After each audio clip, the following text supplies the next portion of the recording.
tentang hakikatipun zakat fitrah. Zakat fitrah. Nggih. Untuk menuju fitrah, kita untuk menuju fitrah harus zakat. Harus zakat, artinya mensucikan diri dari syirik baik jali maupun khafi, lebih-lebih. Laksana seperti Nabi Musa harus lepaskan kedua trompat kita atau sandal yang kita pakai. Bilwadil muqaddasi tua, jadi harus dilepas itu syirik itu. Jadi jenengan khalwat bentuknya inilah Pak, hakikatnya zakat fitrah. Sekarang teman yang bagaimana yang harus jenengan ini dekati, teman yang bagaimana yang harus jenengan dekati. Mohon buka di dalam surat Luqman lagi ayat 15. Tadi 6 dan 7, sekarang ayat 15. Potongan di dalam ayat itu ada kalimat yang mengatakan wattabi sabila man anaba ilayya. Ikutilah teman-teman yang mereka itu berjalan di atas jalan Allah. Saya ulang, wattabi sabila man anaba ilayya. Bertemanlah kau terhadap orang-orang yang mengajakmu untuk datang terhadapku, kata Allah. Subhanallah. Cuman ayatnya kalau kita mulai wa inja hadaka ala antusrika bi malaisa laka bihi ilmun dan seterusnya, yang menjadi kesimpulan adalah wattabi sabila man anaba ilayya. Udah ikuti guru-guru akhirat jenengan pun inti ngoten. Ikuti orang-orang yang tergabung di dalam golongan ahli syuhud secara ruhaniyah. Sebab hanya mereka, golongan mereka lah yang berkemas-kemas tinggalkan selain Allah dan beriman hanya pada Allah. Itulah sesungguhnya saudara sejatimu yang melebihi daripada saudara kandungmu. Sebab saudara kandung itu hubungannya dengan jasmani disebut kandung, lah rohani iman.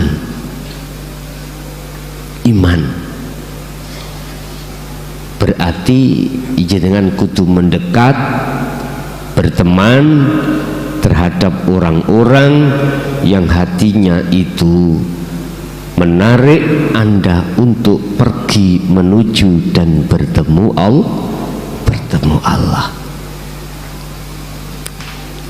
Mohon maaf, bukan orang yang seperti ini mesti orangnya miskin dunia, enggak. Tidak miskin jabatan, bukan berarti gitu, enggak. Bukan selamanya orang yang seperti ini yang kita cari sebagai teman sejati. Itu dia selalu posisi jasmani itu serba kekurangan juga tidak. Tinggal Allah meletakkan dirinya secara jasmani itu bagaimana? Jadi jasmani tidak jadi ukuran, Pak. Tidak jadi ukuran. Sebab innallaha, sesungguhnya Allah itulah yanduru ila suwarikum wa amwalikum, tak akan melihat status fisikmu, ndak. Apakah Anda secara umum di mata manusia menjadi orang alim atau tidak? Allah nggak melihat itu. Apakah kita di mata umum punya jabatan kepala desa atau tidak? Allah nggak melihat itu. Bahkan sampai jabatan kita sebagai presiden, Allah nggak melihat itu.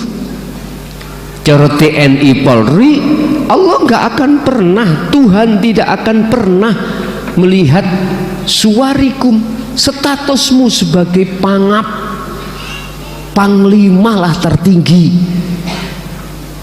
Tuhanmu tidak melihat itu, enggak. Apapun status zahir tidak, tetapi walakinallaha yanduru fi qulubikum. Allah hanya melihat ruhaniyahmu itu kemana, imannya kemana, ke nafsu apa ke Allah, ke dunia apa ke Allah.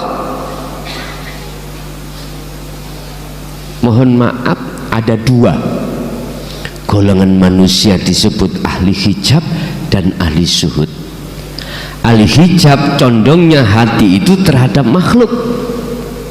Ahli syuhud condongnya hati atau bersaksinya ruhania ini hanya pada Allah, pada Tuhan yang Maha Esa. Hanya itu. Allah hanya melihat ini, Pak. Sampai-sampai Allah menegaskan dalam satu ayat, bagi mereka yang dibudak dirinya oleh hawa nafsunya lewat jabatan, lewat kehormatan, lewat kekayaan, dialah golongan-golongan yang sangat merugi.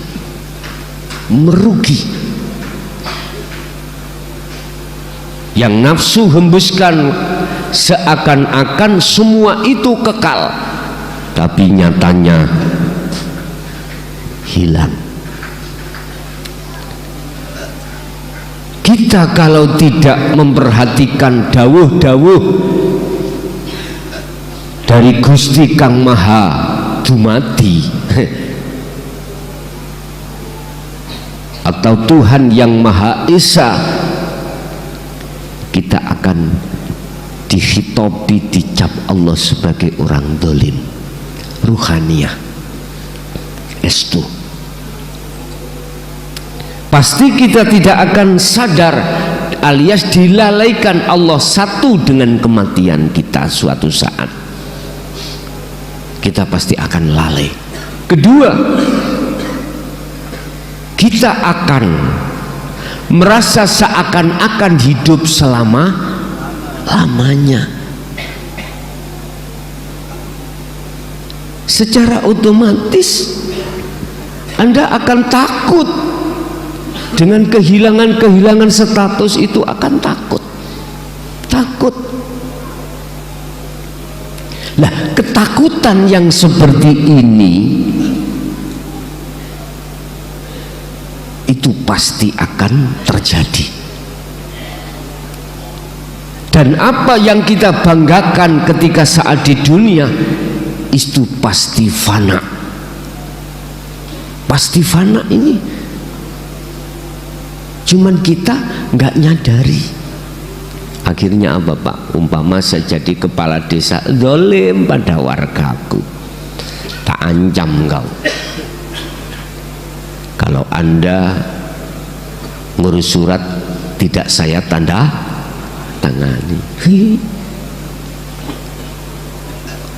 Kalau tidak membawa embel-embel sing sondok kandel, masalahnya aku tadi kepala desa dulu ya bondo.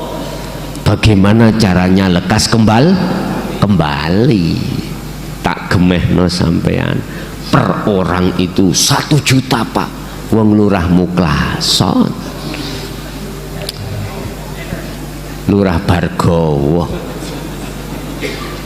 dunyane sak pirang-pirang, Pak. Ya sampean lihat pabrik sak Mojokerto milik siapa? Ya. Lah iya. Hanya di desa saya itu hak pilih itu nggak sampai 5.000 Pak. 1 juta kali 5.000 berapa Pak? Coba dihitung. 5M.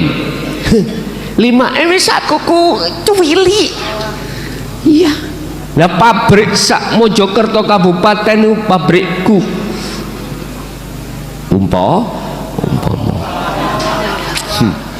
Nah, kecil Pak. Jenengan walaupun ada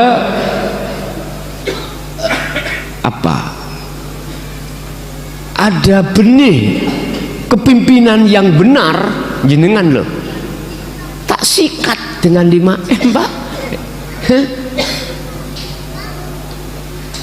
Tinggal pertanyaannya masyarakat bagaimana, mau uangnya saja apakah milih yang memberikan uang, tergantung. Tapi ingat, uang yang kuberikan padamu itu uangmu sendiri sebetulnya, tapi Anda tidak merasa. Saya habis 5M 1 tahun, saya itu mendapat alokasi dana dari pusat 1,5 M dibuat membangun proyek-proyek Pak. 1 tahun hampir 2M, hampir 2M. Ada posnya masing-masing untuk ini untuk itu. Berhubung sampean ini tadi menerima uang saya, maka hak di dalam anggaran itu sampean, hak sampean tak ambil. Istilah bahasa tak sunat. Mestinya irigasi ini menghabiskan dana 100 juta. Ya kata tak 1 juta. Wapi pun Pak nek sak moten. Pasti akan saya markup barang dan jasa, karena iling-iling saya sudah mengeluarkan makanya sampai ini dibodohi orang ngerti. Yang sampai terima itu uang sampai sendiri sebetulnya itu betul, nggak terasa. Hak anggaran dari pusat pemerintah itu hak jenengan yang sekarang terkenal dengan sebutan dana desa, ya, atau BKD, bantuan keuangan desa, atau DD. Wis, hak jenengan itu bukan hak raine kepala desa Klason, bukan. Tapi berhubung sudah kau ambil uangmu, tak kembalikan padaku. Nah, karena saya tadinya tak talangi. Asli ngono. Nggih, mohon maaf Pak, terpaksa kami bongkar ini karena birokrasi saya seperti itu. Urusan jabatan kalau sistem baik murtabek jual beli, gak mungkin saya mengeluarkan uang 50, kulaan barang 50, gak ingin badi di atas 50, gak mungkin, kecuali Rasulullah. Gak mungkin dong kita niatnya itu jual beli kok Pak. Saya keluar 5M harus kembali sebelum akhir jabatanku di atas 5. Itu pasti bos, namanya jual. Wong dagang bisnis iku ngoten dulur. Nggak ada sistem secara umum orang bisnis itu modal 50 kembali 40, nggak ada yang mau bos, harus di atas 50. Makanya saya berkata, bagaimana sih politik Rasulullah itu? Kita boleh silakan main politik, tapi ikuti bagaimana politik Rasulullah. Kalau kita bicara politik itu kan ranahnya urusan dunia toh Pak nggih. Tapi bagaimana Anda bisa menggoreng itu sehingga umat ini larinya tidak pada dunia tapi pada Allah. Ikut toh politik Rasulullah. Bagaimana politiknya Rasulullah? Kulaan seket, yang beli itu punya uang 40, dikasihkan Pak. Itu Rasulullah. Ketika saat beliau membawa dagangannya Siti Khadijah, itu kan garwani ta Pak nggih. Sebelum tadi garwa, beliau itu dagangannya dibawa oleh Kanjeng Nabi. Cara berdagang Rasulullah gini, umpama, ya Rasulullah berapa jari ini? Beliau jawab, saya kulaknya dari Siti Khadijah itu 50, misalkan 10 dinar. Tapi sungguhan loh Pak, ini sungguhan jujur. Kebanyakan enggak, untuk menarik supaya jenengan beli di atas itu. Kadang-kadang kita itu bilangnya gini, umpama ada orang yang menawar 50, pagi itu nggak ada yang nawar, dia mau nawar. Riba ini. Tadi lo dinyang orang, ditawar orang 60, nggak tak kasihkan kok sampai nawar 50. Modal saya dari mana nanti kembalinya? Nah, ini riba. Itu bukan cara Rasulullah berdagang. Bukan. Rasulullah kalau berdagang, ini saya kulaannya. Apa kulaan bahasa Indonesia nih Pak? Tengkulaknya saya ambil 50, terserah kamu membeli berapa. Gini ya Rasul, saya punya hanya uang 51 dirham. Yus, gak apa-apa itu. Ada yang, ya Rasul, saya cuman punya uang 40. Ya wis gak apa-apa. Ngoten ya bos, saged nglakoni. Sing pojokan jawab, ya jebol bandari. Lah ngono. Loh, kita tidak tahu. Allah menolong kita dari sisi lain. Jangan kau jual beli lewat apapun itu ada unsur riba. Ingat, halalallahul bai' wa harramar riba. Riba itu apa? Ada indikasi nipu. Jangan, hentikan. Saya katakan hentikan. Yang berdagang, yang berbisnis seperti ini, tolong sekali lagi hentikan. Jangan kau teruskan.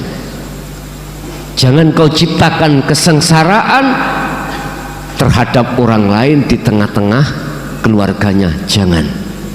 Sebab aku yakin Anda pun tidak ingin mau disengsarakan seperti itu. Kembalikan evaluasi pada diri kita. Ingat, tidak lama Pak kita akan mati dan tinggalkan itu semuanya. Jejak digital kita itu tidak akan pernah terhapus, nggak akan pernah terhapus di mata Allah. Ingat dan camkan itu. Belajarlah untuk menolong orang. Dari orang itu memang membutuhkan. Jangan dijadikan sebagai kesempatan Anda untuk mencari keuntungan terhadap orang itu. Ini tolong dicamkan betul-betul loh Pak. Khusus jenengan yang berdagang atau punya jasa atau jadi dokter atau jadi apapun yang sifatnya bersinggungan terhadap orang lain, tolong sekali lagi, kalau Anda memang betul-betul mengakui guru akhirat kita, jangan kau ulangi lagi. Yang sudah ya sudah, yang belum sudah jangan pernah itu terjadi. jenengan ada yang jadi dokter. Memang Pak, nek diukur dokter sekolahnya itu mahal loh ya, mahal. Sampai beli alat ini, beli alat itu, mahal. Tidak hanya puluhan juta, bahkan ratusan juta. Sadarlah, semua itu yang berperan Allah. Bukan ujuk-ujuk Anda punya uang itu, enggak. Untuk untuk belajar ilmunya kedokteran, untuk beli alat-alat kedokteran. Jangan, belajarlah, jangan untuk merasa diri kita datangnya semuanya itu dari kita. Jangan. Belajarlah kita untuk meyakini sumber perkara itu datangnya dari Allah. Aku yakin selamat dunyamu, selamat akhiratmu kalau begini. Jadi bagaimana politik Rasulullah? Mau dipilih, artinya mau dipilih itu apa Pak? Tidak ingin mau dijadikan sebagai imam, tapi berhubung Allah memaksa terhadap umat untuk menjadikan itu pemimpin, maka beliau ukurannya tidak urusan dunia, enggak. Ya sudah, dia nggak bisa mengelak. Jadi kembali kepada politik yang kurang sehat itu, sesungguhnya apa yang Anda terima itu adalah uang kamu sendiri, kecuali seperti Abu Hasan Asadili, memang dijadikan Allah orang yang kaya raya, tapi dia tidak boleh untuk mengakui kekayaannya. Akhirnya Allah menyuruh untuk mentasarufkan dengan benar. Apa? Uang itu dipergunakan untuk kesejahteraan masyarakat. Jadi nggak ada unsur bek murtabek. Umpama dia mencalonkan kepala desa paling rendah lah, berhubung sugih, tidak ada rasa hati ingin dipilih. Kesempatan Allah memberikan fasilitas untuk mentasarufkan dengan mudah lewat jalan membagi-bagi. Kan ada timnya toh Pak. Gusti Allah mempermudah. Kita untuk mensucikan harta tidak didatangi, kita tidak mendatangi yang berhak menerima, dia malah datang. Enak toh, gak soro-soro. Mungkin yang pernah haji itu di sana di Mekah ada Ibnu Sabil, harta sabil. Nah, itu kalau kita mencari orang terima sodako di Mekah susah Pak, susah. Karena orang yang kita kasih sama kaya. Lah, enak Pak, kita itu membersihkan harta itu tanpa kita sorok untuk keluar, tapi beliau dah datang, lo enak. Jadi nggak ada unsur beliau ingin dipilih. Sehingga ketika dia betul-betul miturut hitungan tidak terpilih, nggak susah Pak, nggak susah, karena dia tidak merasa kehilangan harta. Dan uang yang jenengan makan mesti barokah. Karena apa? Itu dasarnya sedekah. Kadang ngeten iki nggih ditiru Pak, diplelit. Aku gak niat ngene lho yu, gak niat sing aneh-aneh, nyogok ndak, ben milih aku, enggak, niat sedekah tapi dukungan.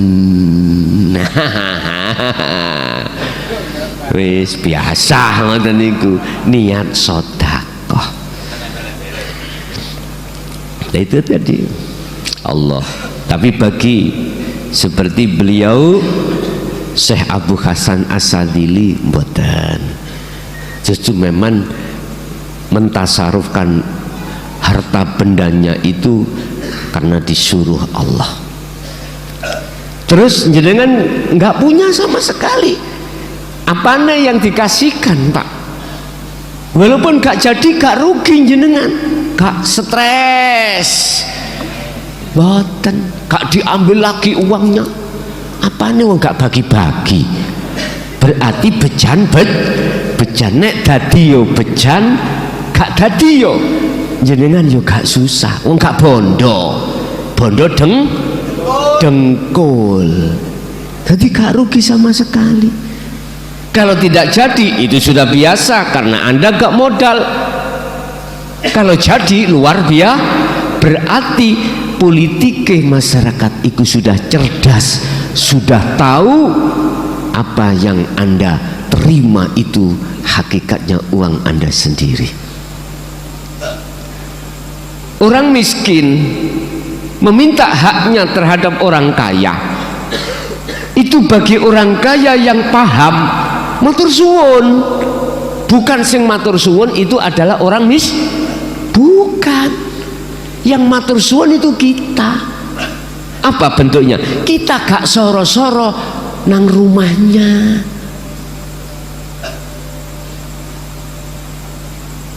Jenengan ini tergolong orang kaya ndak? Orang kaya itu orang yang tidak punya hutang loh, Pak. Padahal roto sampai niki punya.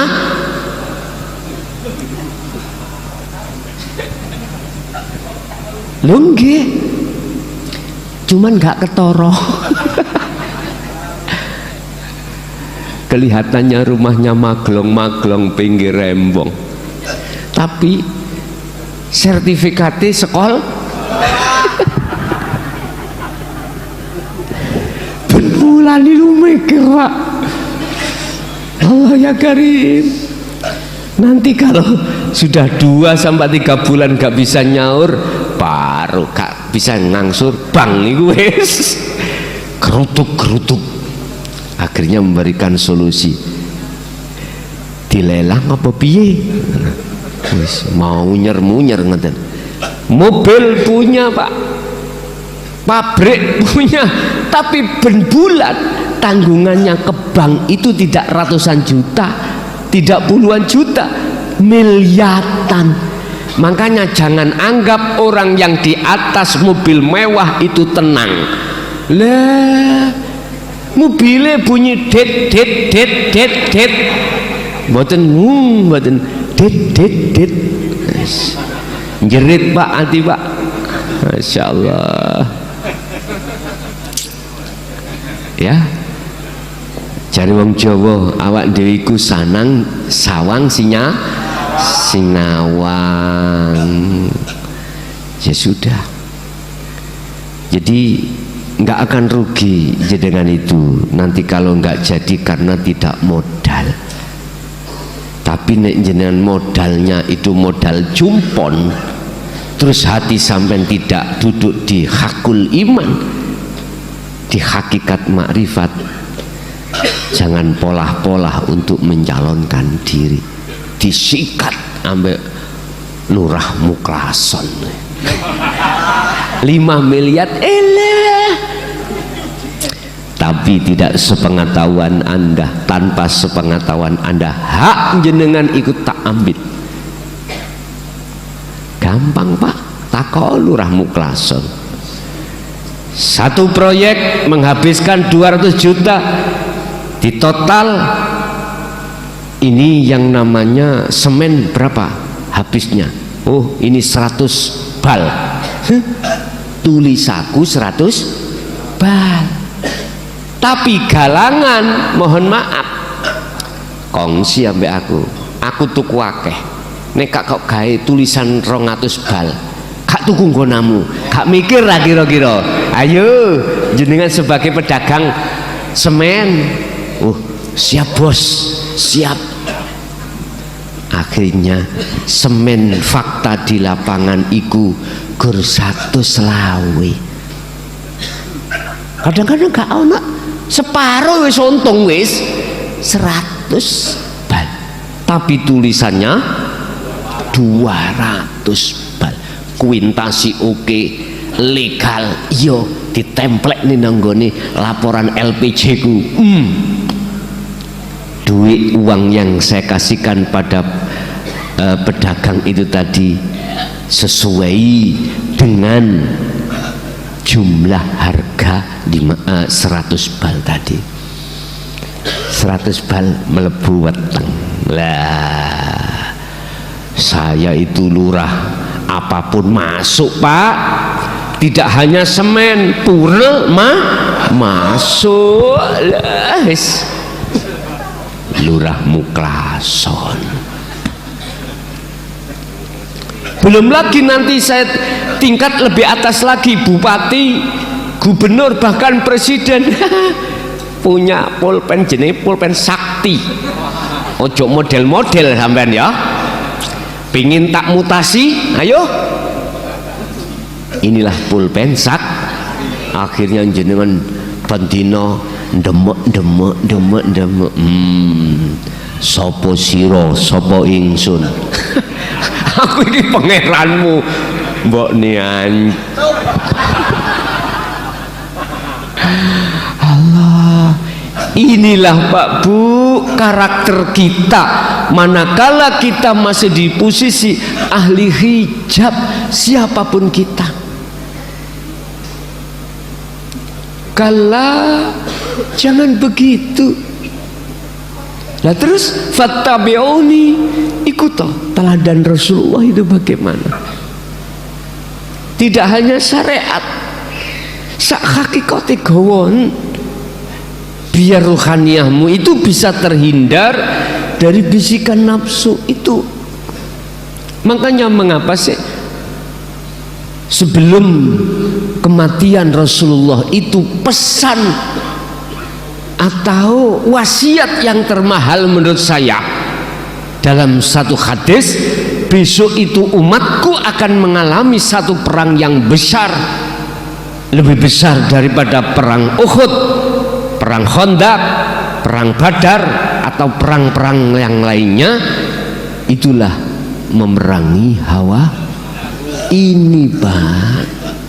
Sebelum beliau wafat, itu pesan yang menurut saya yang termahal bagi saya seperti itu. Bapak Ibu hadirin jamaah rahimakumullah, wong berhubung ada surga ada neraka yo gak iso Pak. Donya iki wonge apik kabeh, monggo Gusti Allah yo ra iso. Kabeh yo ana ahli hijab, ana ahli suhud. Cuman sebelumnya kan sudah dikasih pilihan oleh Allah. Terus miturut surat Luqman ayat 15 ini motivasi kita yang bisa kita ambil bagaimana, wattabi sabila man anaba ilayya. Pun secara laku sesuai dengan apa yang sudah dikukuhkan kemarin, pun jalankan semampu jenengan kholwat itu. Satu sisi jenengan harus bermajelis terhadap sesama teman yang mengajak hatimu untuk menambah wawasan ilmu dan laku menuju pada Allah. Bapak Ibu hadirin jamaah rahimakumullah, mungkin itu yang harus kita ketahui terkait kita mencari teman yang bagaimana sebaiknya. Bahkan Syekh Ibnu Athaillah itu sampai mengatakan di dalam kitab Hikam itu gini, kalau kau mencari teman tentang ruhaniyah, carilah teman yang ruhaniyahnya alim pada Allah, walaupun mereka itu kucluk ilmu pada dunia, bodoh ilmu syariate tapi alim ilmu hakikate. Lebih baik kau berteman, bermajelis terhadap orang yang seperti itu daripada jenengan iki bermajelis terhadap orang yang alim ilmu dohirnya tapi bodoh ilmu batinnya. Apalagi kau bermajelis terhadap orang yang bodoh ilmu batinnya, dohirnya, lebih-lebih bodoh ilmu batinnya. Oke, Itu aja apa yang bisa kami sampaikan. Ada yang perlu ditanyakan, monggo kami persilakan.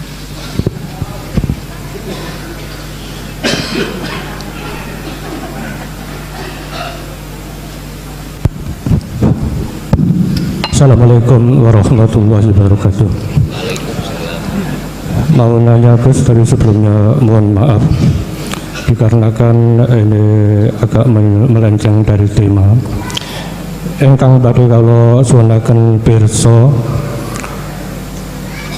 tentang masalah zakatul fitri, tentang hakikatipun zakat fitrah.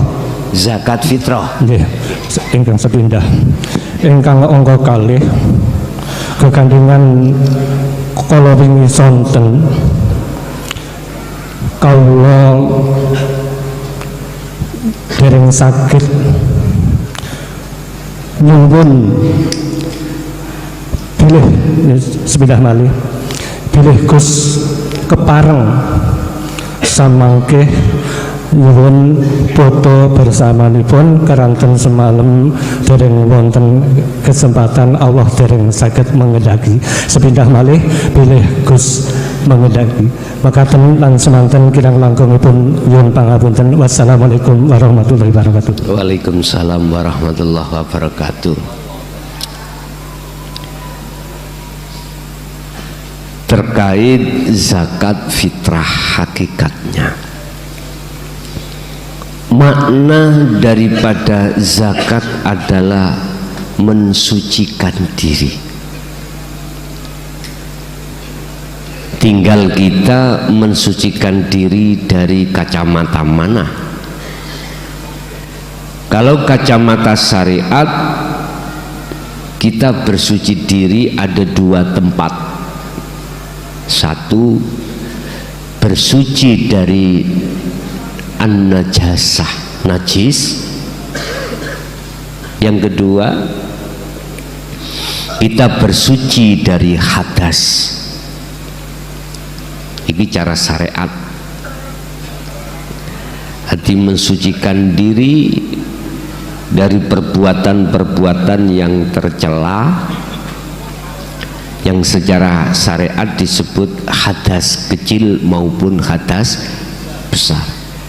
Dan semua bersuci ini secara syariat harus memakai air.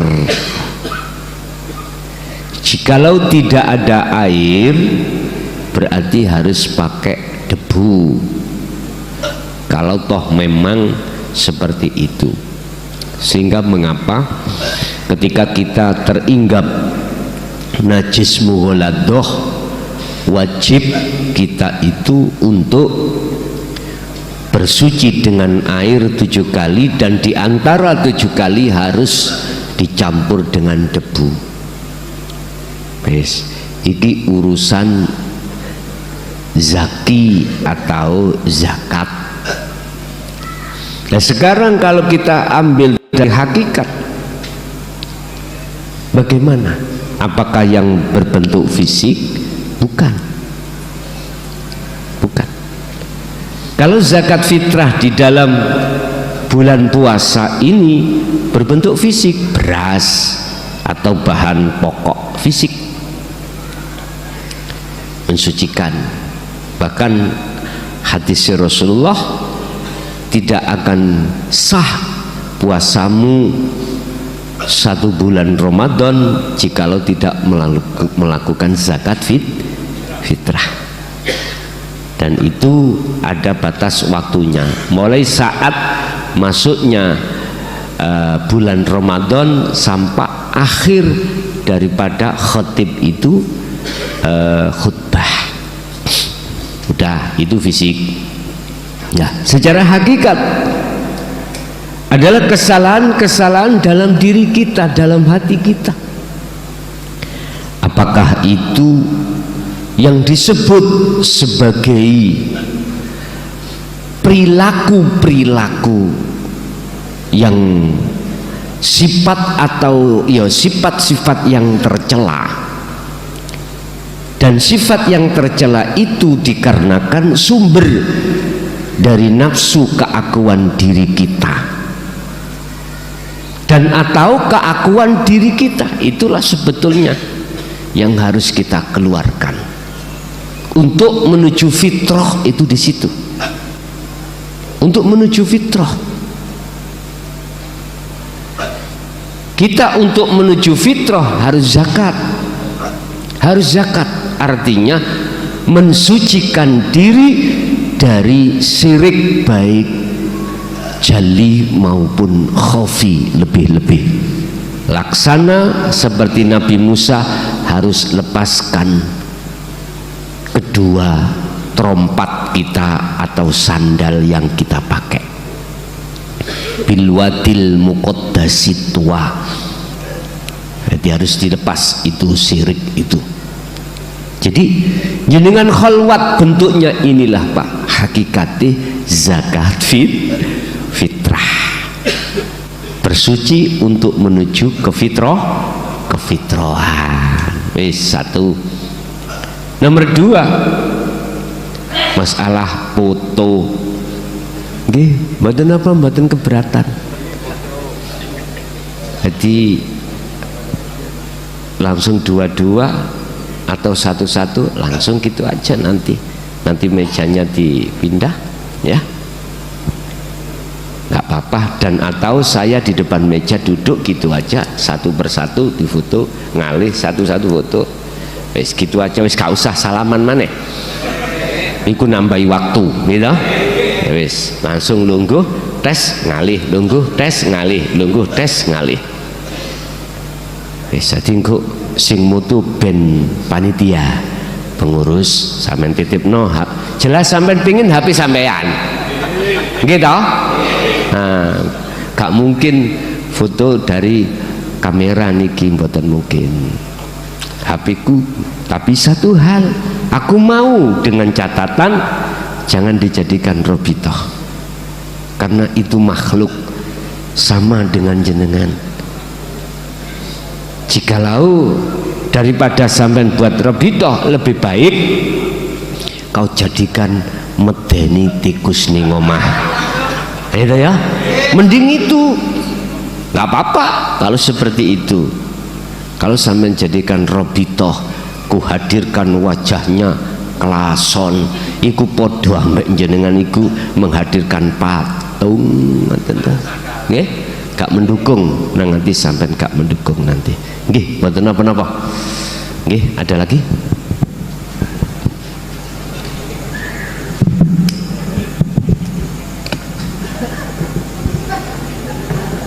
Assalamualaikum warahmatullahi wabarakatuh. Perkenalkan, nama saya Solehin Gus dari Banten. Terkait masalah mencari teman sesuai dengan surat Luqman yang tadi disampaikan, bahwa kita harus memilih teman.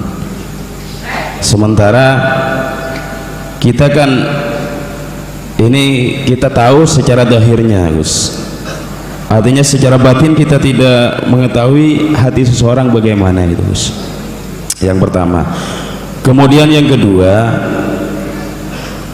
kita berkumpul di sini, insya Allah lah kita udah tahu, karena kita berkumpul di sini sudah mendapatkan hidayah dari Allah, gitu, Gus. Paling tidak sesama kita yang di sini telah diberikan waktu untuk saling kenal mengenal. Ditinjau dari segi hakikat, Gus. Kalau misalnya ternyata kita walaupun di majelis ini ada hal-hal dari teman kita yang tidak sesuai sepemahaman kita dari segi hakikat, itu bagaimana, Gus? Terima kasih. Assalamualaikum warahmatullahi wabarakatuh. Waalaikumsalam warahmatullahi wabarakatuh. Yang aku maksud berteman itu adalah teman ruhaniyah. Bagaimana kita tidak tahu isi di dalam hati seseorang, kita berteman itu pasti tahu kok jenengan.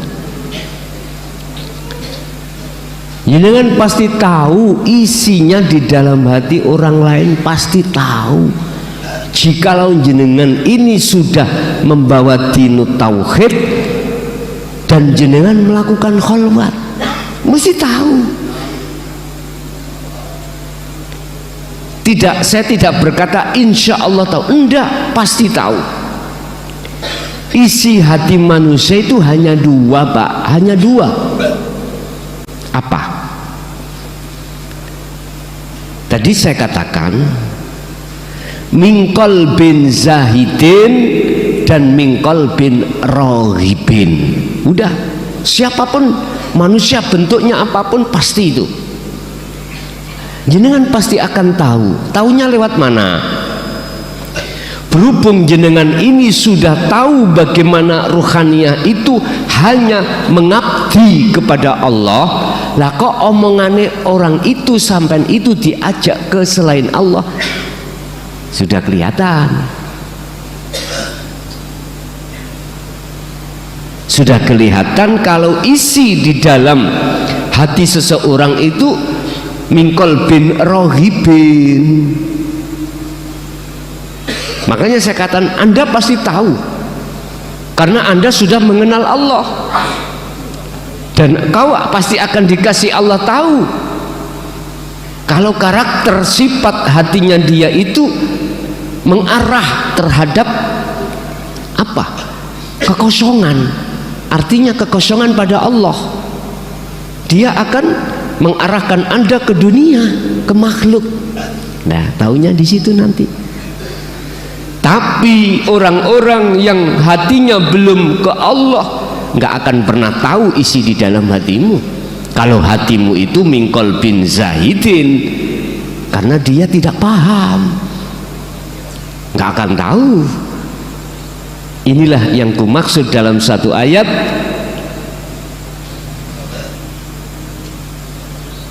la tudrikuhul absaru wa huwa yudrikul absara wa huwal latiful khabir.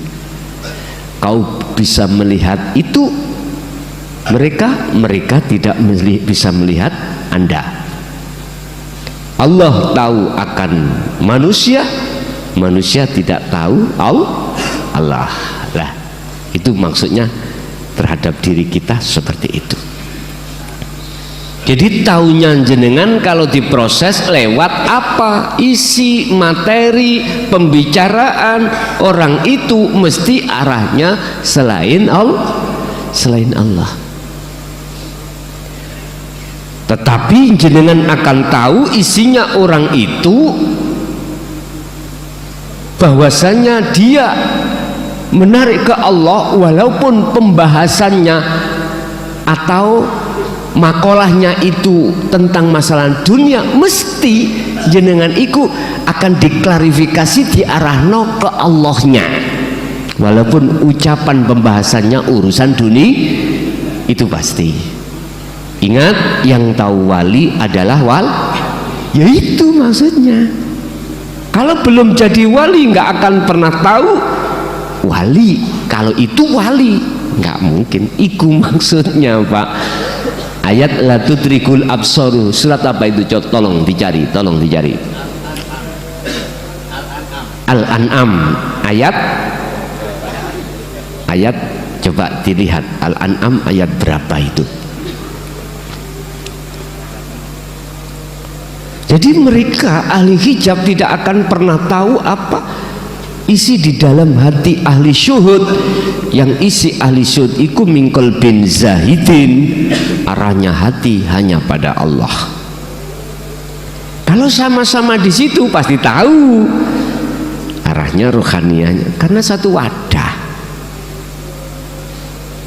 Itu Pak letak maksud, pasti jenengan tahu dilihat dari pembicaraan, dan tidak ada pembicaraan itu untuk mengarahkan jenengan ke Allahnya. Sama-sama ahli syuhud, walaupun pembicaraannya itu tentang dunia, mesti arahnya itu pada Allah. Itu pasti seperti itu. Satu contoh, misalnya jenengan membawa permasalahan datang ahli syuhud gini, walaupun yang dihadapi itu adalah orang ahli hijab yang bertanya atau ahli suhud. Ngomongin gini, saya itu yang paling berat tantangan ujian itu keluarga, terutama istri. Ngecemas saya. Bukan istri yang ada di sini loh Bu ya, yang di sana gitu loh. Sampean pun gampang tersinggung. Akhirnya jenengan pun minta solusi. Saya terbegal kegoda itu, yang berat itu dari sisi ini Kang, sehingga terkendala khalwat saya. Nah ini kan urusan dunia, yang dibahas urusan makhluk. Pasti beliau akan memberikan solusi, yang solusi itu langsung sumber ini. Gusti, berhubung iki yang menghadap ahli suhud ya toh, cuman si suhud-suhutan ngoten ya, istilah kalau kita masih dalam proses perjalanan gitu loh. Ya ora enek rek suhud-suhutan, ya ora enek iku lah berarti duplikat lah. Bukan, cuman kita calon kekasih Allah karena memang punya masalah terhadap istrinya. Is benar Pak, istrinya biasanya itu kita belanjai 1 bulan 3 juta, lah kok dibelanjai 1 bulan 300.000, ya mesti ngecemes ibu nggih. Biasa ngoten niku. Wis kegeran, urusan cilik jadi gede, urusan kecil malah melebar jadi bes. Ujung-ujungnya biasanya kalau jenengan Pak suamiku nggak mampu untuk menafkahi aku, ya tolong izinkan saya untuk mencari yang lah. Kadang-kadang sampai di situ saya sudah menunggu Pak, tidak hanya bulan-bulanan, tahunan memendam ini loh. Jenengan gak iso ngadeg loh, ngaku ya manusiawi ya, butuh biologis, sampean gak mikir sampai ujung-ujungnya jadi masalah besar ya.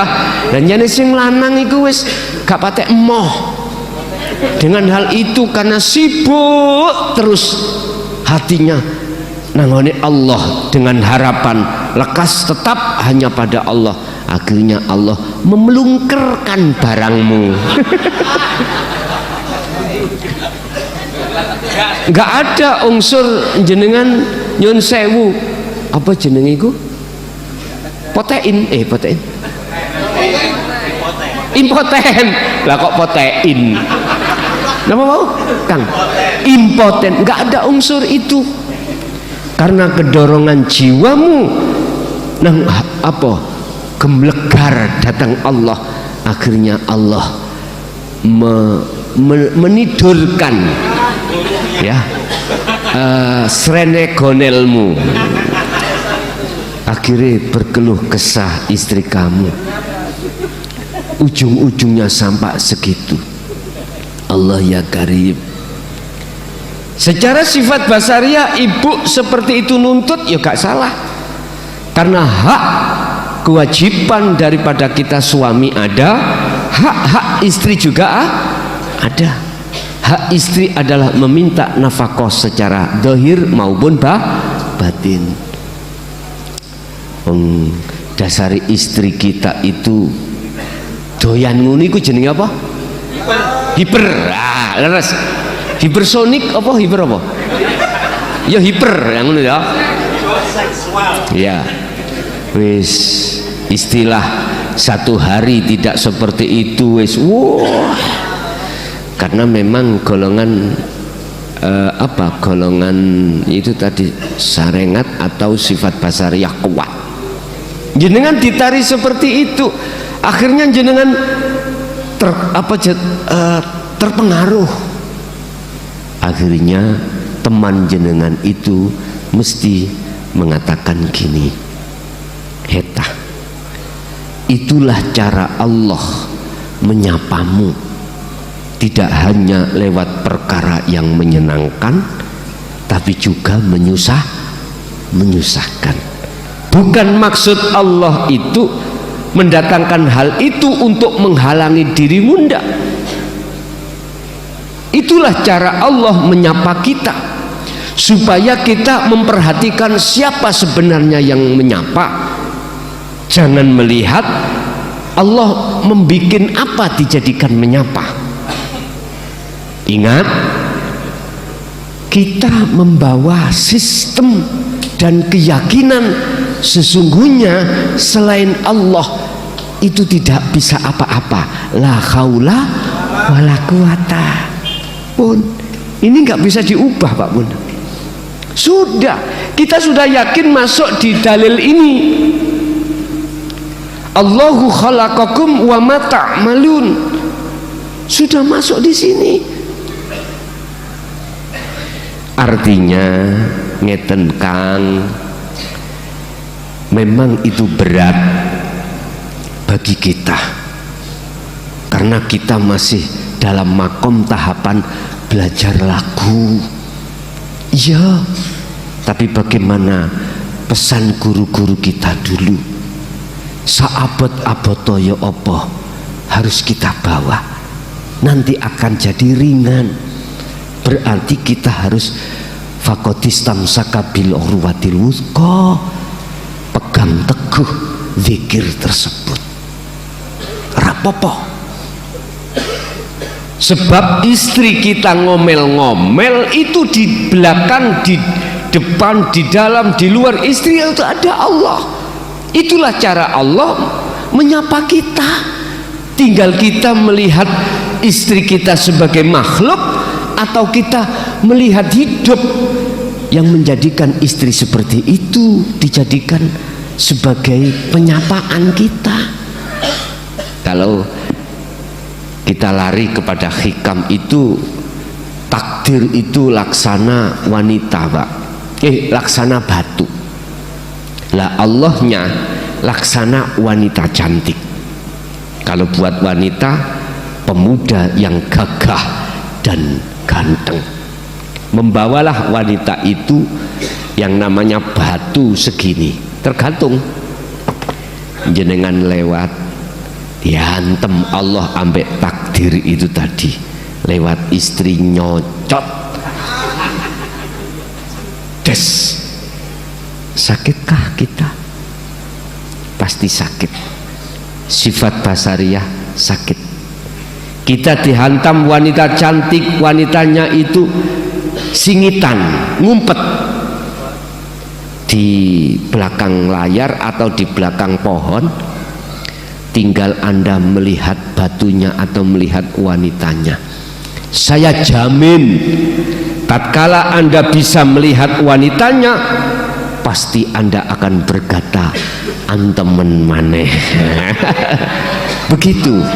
begitu Pak, sama masih wanita ya gitu, karena jamalnya Allah. Dulu sudah saya katakan, ini laksana dunia Pak ya, itu dibagi 3. Separuh jamal yang diletakkan pada Muhammad, yang 1/3 ya ini adalah nas manusia, ini Muhammad, ini Yusuf.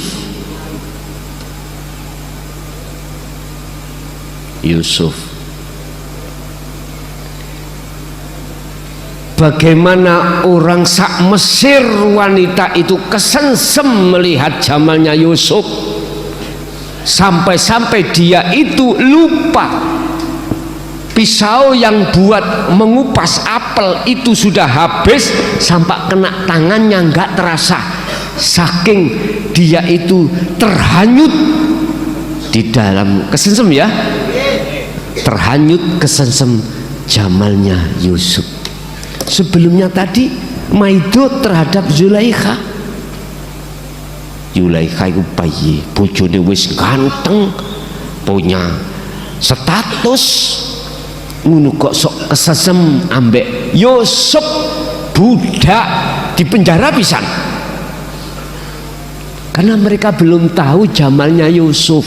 Jamal itu aura kebagusannya itu, kecantikan, kegandengan.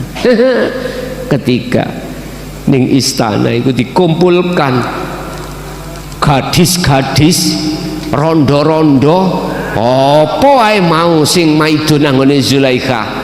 Zulaikha kasih apel sama pisau seluruh wanita. Langsung Yusuf kongon melaku. Fashion show ya. Ndelomong. Apa bahasa Indonesia ndelomong nih, Pak? Ketenggengen. Terpesona. Terpesona aku terpesona. Lah ini untuk lagu ini ya. Itu sampai lupa. Jenengan sudah punya istri, ketok rondo mugle-mugle, pasti lupa anak dan istri kalau terpesona. Wis lali sembarang kalire, gaji-gaji dimasukkan rondo, nek ditakoki aku sakno anak yatim. Iku nafsu kita. Wong kita belum mengenal dinul haq, pasti seperti itu. Pun Bapak Ibu, kalau kita melihat batunya pasti ngamuk, Pak Bu. Sopo yang membalang saya, melempar saya, ngamuk-ngamuk. Lawang batu segini besar loh Pak, apalagi batuk kita menyonyong, ya sakit lah, punggung sakit. Tapi kalau yang melihat wanitanya, walau dicubit lah, sebetulnya Anda dicubit Allah lewat istri kita, itu bentuk Allah sayang padamu supaya kau bisa bertemu terhadap Allah. Ditakdir kop tiga enak lewat istri kakean. Suami juga begitu. Iya. Tapi ingat, ahli hijab itu satu, nggak mau bertemu Allah. Kadzabu biliqa'illah, nggak mau. Pun ini sudah. Karena dia kesensem dengan dunia. Nggak mau, Pak. Justru yang mau untuk bertemu Allah adalah mereka yang hatinya sudah nafsu lawamahnya sudah menyadari kalau kita zalim selama ini pada Allah, akhirnya mutmainnah kembali kepada Allah. Ini jadi ayat ini gak berlaku bagi mereka ahli hijab, gak berlaku metode ini, gak berlaku. Makanya Ibnu Athaillah kan ngomong, ketika saat wanita itu melempar batu, jangan kau lihat batunya, tapi lihatlah wanita itu. Pasti hatimu akan berbunga-bunga dan terpesona. Dengan terpesonanya kamu itu lo akan lali sakitnya dihantam batu.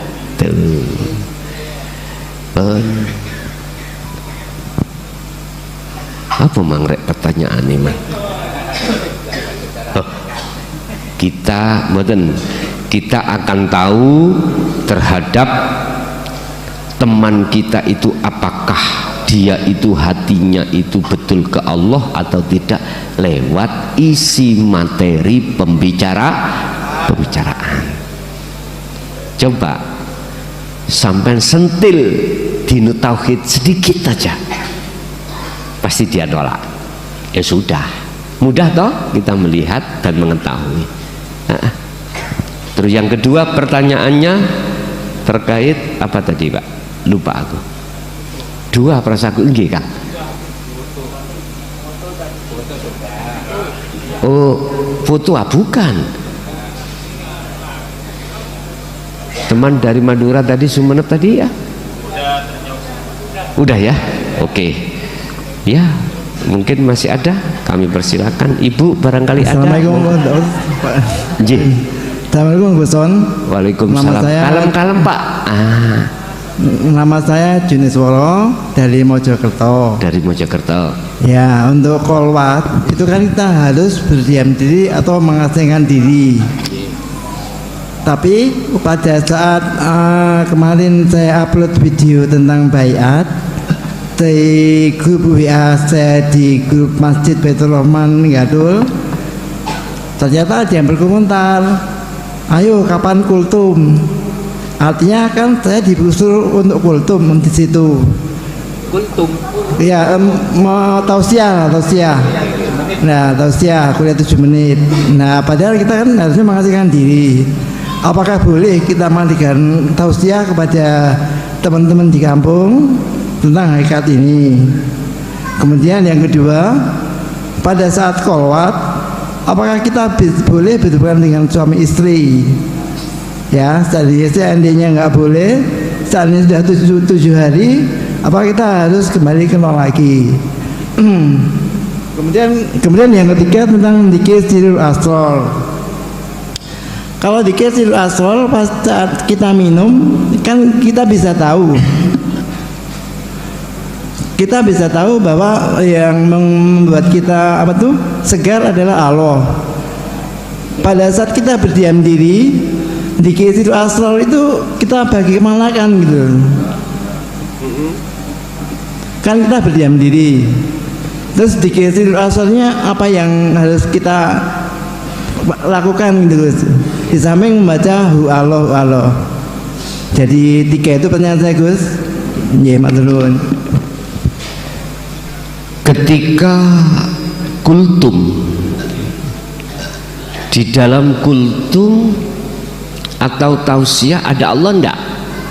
Oke. Ketika kita itu bersenggama dengan istri suami, ada Allah enggak? Ada. Oke. Bukan perkaranya dilarang. Temui Allah di saat kultum dan temui Allah di saat bersenggama. Sing durung balik gak usah di rumah lho ya iki ya. Wes gak gigit jari mawon sampean nih. Boleh, dan itu tidak akan membatalkan jenengan kholwat untuk mengulangi dari nol, enggak. Intinya gini Pak, walaupun jenengan ini memakai sistem yang pertama, sistem pertama itu sistem di mana totalitas baik jasmani maupun rohani tinggalkan, hubungan sosialisasi dengan manusia, ya. Terus jenengan ini mengasingkan diri untuk tidak bertemu terhadap siapapun. Di tengah jalan bisa jadi Allah mengutus utusannya untuk masuk bertemu jenengan, bentuknya kultum. Jenengan ini diharapkan oleh Allah untuk melihat Allahnya, betul apa-apa. Lihat aja nanti. Ini sistem pertama loh ya. Bisa jadi Allah akan mengutus utusannya untuk berdiskusi terhadap jenengan. Sing penting jenengan tidak akan melihat makhluknya, betul apa-apa. Mungkin Allah juga akan mengutus istri atau suami kita untuk minta. Bisa jadi loh Pak, istri kita langsung masuk terus memberikan kode. Apa kodenya? Rambutnya diure. Ngerti yang niku? Dan atau osok-osok pupu ngene lho. Ngerti ya niku sampean. Pakai isyarah. Bisa jadi minta dipijiti. Walaupun kita sistem pertama loh ya. Bisa jadi Allah mengutus utusannya. Apalagi sistem kedua. Banyak utusan yang mesti akan diutus Allah. Wah, ini spektakuler, Pak. Anda kan tidak, sistem kedua kan tidak mengasingkan diri secara jasmaninya toh. Kita akan sesuai dengan biasa khalwat di tengah umum. Jenengan misalkan jadi takmir, sampai laksanakan secara syariat ketakmirannya. Allah akan hadapkan semuanya itu semata-mata Allah ngutus utusannya untuk jenengan bertemu pada Allah. Makanya sering saya katakan, setiap konten saya pasti tidak akan terlepas pengingatan terhadap sirul asal, itu pasti. Iku semata-mata jenengan selalu berpegang teguh hati itu lewat rasa untuk bertemu Allah, lewat syu'aul basyiroh ke ainul basyiroh, bertemu Allah itu. Jadi itu tidak menjadikan batalnya khalwat jenengan, tidak. Terus bagaimana cara menempatkan kita di dalam sirul asrar untuk bertemu Allah? Kembali lagi fungsikan rasa di dalam hati kita. Rasa itu iman, Pak. Ya. Rasa itu sama dengan iman. Iman yang bagaimana? Imanul haq, iman yang benar. Iman dalam hati sampean, keyakinan hanya hidup itu yang berperan, bukan yang lainnya, makhluk itu. Itu caranya. Tentunya itu hanya bergelora di dalam hati. Dan ini harus kita lakukan baik di tengah-tengah umum ataupun di tengah khusus. Kalau tengah khususnya ini gampang, Pak. Lah nggak ada pengaruh, udah langsung mak plus ruhaniyah, kekosongan, masuk dalam kekosongan, mudah sekali. Yang paling angel itu di tengah-tengah kita secara jasmani menghadapi dengan makhluk. Padahal Allah katakan, iku utusanku, cara aku menyapamu supaya kamu melihat yang menyapa, yaitu aku. Kuncinya kita hanya lewat syu'aul basyiroh ke ainul basyiroh, rasa menuju ketemu, merasa menuju melihat. Ini Pak nggih, caranya seperti itu. Kalau sik bingung Gus, nggak apa-apa, wis pokoknya praktekno terus. Sebab nanti jenengan pasti akan diberi kemudahan Allah untuk medukno nyambung rasa menyang urip, menyambungkan ruh dengan Allah lewat iman nanti. Sing penting jalani aja, mudah. Ya, masih ada? Monggo. Ibu barangkali ada, monggo. Pak monggo.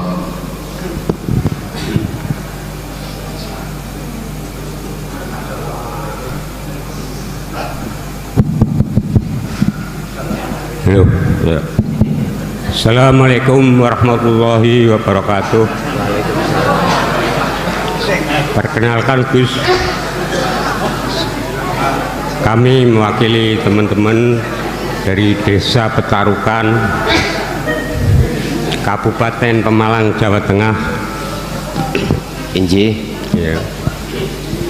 Nah, kami ingin menanyakan sesuatu tentang hadis ya, yang berbunyi man arafa nafsahu faqad arafa rabbahu.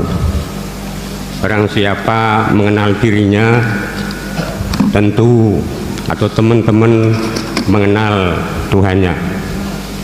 Tentunya hadis itu ada asbabul nuzulnya ya Gus. Yang kami pertanyakan bagaimana bagaimana makna hakikatnya hadis tersebut dan asbabul nuzulnya. Demikian yang kami pertanyakan. Terima kasih. Assalamualaikum warahmatullahi wabarakatuh. Waalaikumsalam warahmatullahi wabarakatuh. Itu kalau nggak salah hadis qudsi, dawuh Allah yang tidak tertera di dalam Al-Quranul Karim, itu disebut hadis qudsi. Man arafa nafsahu faqad arafa rabbahu. Tolong nanti dicek.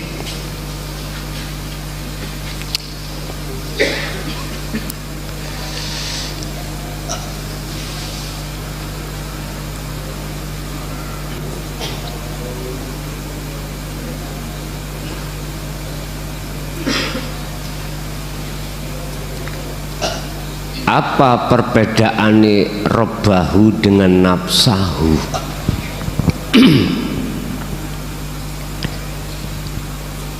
Barang siapa yang kenal dirinya, tahu dirinya, man utawi sapane wong iku ngarofah, kenal, tahu sapa man nafsahu ing awak dhewe man, kenal dan tahu yang bagaimana.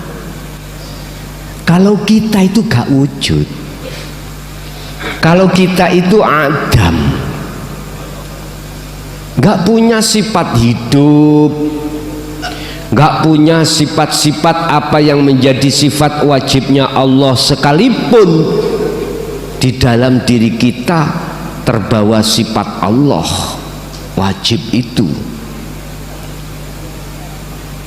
alias kita sadar kalau kita sesungguhnya adalah makhluk yang tidak bisa melihat, mendengar, berucap atau apapun,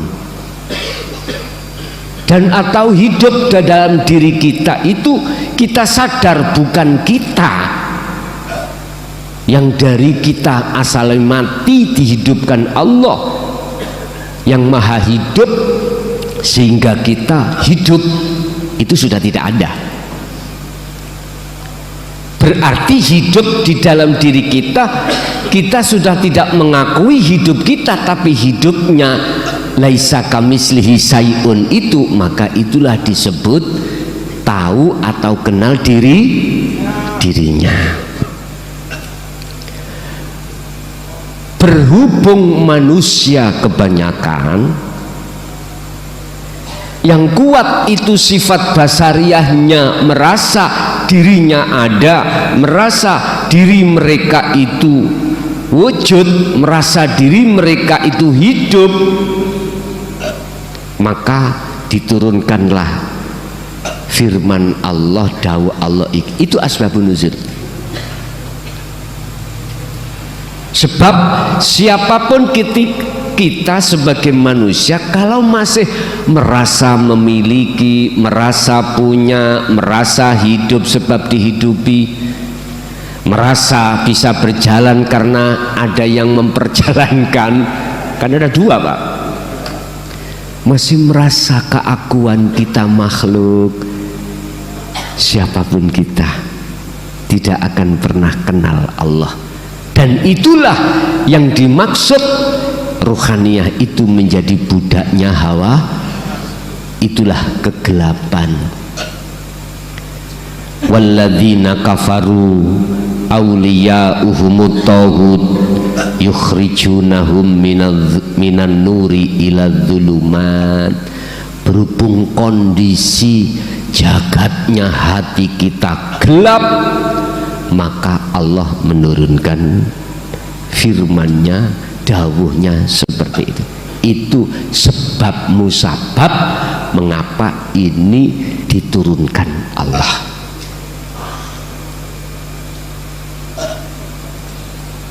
Di dalam man arafa nafsahu itu kita tidak terlepas dari ajaran hakikat, ajaran dinul haq. Makanya diturunkan ajaran dinul haq supaya kita sebagai manusia biar mengenali dirinya. Oleh karena pada saat itu kita belum kenal diri kita, maka asbabun nuzul ayat ini atau firman Allah ini diturunkan sebab ada di situ. Lagi fafirru ilallah, mengapa itu harus diturunkan? Dikarenakan ruhania kita tinggalkan Allah, iman kita selain pada Allah ini, alias terhadap makhluk. Barang siapa yang kenal dirinya, faqad arafa, mongko temen-temen ngarofa, bakal kenal sopoman robbahu ing pangerane man. Berarti yaitu tadi, kalau sudah nafi lepas diri, maka akan tahu diri Allah otomatis.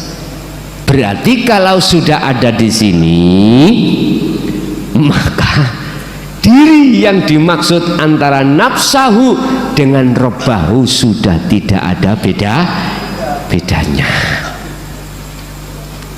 Jadi aku yang dimaksud itu dalam dirinya, yaitu aku Allah ini. Ada lagi?